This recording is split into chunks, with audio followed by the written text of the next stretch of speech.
Surgery లేకుండా sciatica, spondylitis, frozen shoulder కి కేవలం 45 నిమిషాలలో నొప్పి లేని అత్యాధునిక చికిత్స ప్రాణ పెయిన్ క్లినిక్. సంక్రాంతి సినిమాల సందడి అయిపోయింది. ఇప్పుడు అందరి ఫోకస్ పుష్ప 2 మీద పడింది.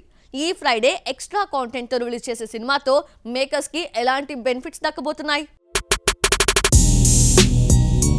Pushpa 2 the rule reloaded version 20 నిమిషాల అదనపు ఫుటేజ్ తో విడుదల కానుంది. ఫైనల్ రన్ కి దగ్గరగా ఉన్నప్పటికీ ప్రెజెంట్ కొనసాగుతున్న థియేటర్ల వసూళ్లు డీసెంట్ గానే ఉన్నాయి. సెలవు రోజుల్లో బుక్ మై షోలో మినిమం 25,000కు పైగానే టికెట్స్ అమ్ముడుపోవడం విశేషం. పుష్ప 2 ఫుల్ రన్ ఇంకా అయిపోలేదు. నార్త్ లో ఆక్యుపెన్సీ బాగానే ఉంది. ఇప్పుడు ఎక్స్ట్రాగా చూడబోతున్న సినిమాలో ఏం ఉండబోతోందనే ఆసక్తి అటు ఫ్యాన్స్ లోనే కాదు, ఇటు సగటు ఆడియన్స్ లోనూ ఉంది. సంక్రాంతి చిత్రాల సందడిలో పుష్ప 2 కి ఎక్కువ థియేటర్స్ ఇచ్చే పరిస్థితి కనిపించడం లేదు. అయినప్పటికీ వచ్చిన వాటితో తమ సత్తా చూపించాలని చూస్తున్నారు. జనవరి 16న సినిమా తాలూకు కొత్త ప్రోమోస్, ట్రైలర్స్ సిద్ధం చేస్తున్నారని టాక్.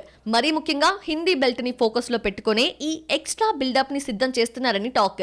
అయితే ఈ తాజా రష్ లో ఏదో ఒక పాటని తీసేయొచ్చు అని చెబుతున్నారు. ఇక జపాన్ ఎపిసోడ్ తో పాటు పుష్పరాజ్, షెకావత్ మధ్య కొన్ని కీలక సన్నివేశాలు, ఇంకొన్ని ఫైట్స్ యాడ్ కాబోతున్నాయట. మరి ఈ 20 నిమిషాల కొత్త కాంటెంట్ సినిమాను కలెక్షన్స్ పరంగా దంగల్ రికార్డ్స్ బ్రేక్ చేయిస్తుందో లేదో చూడాలి.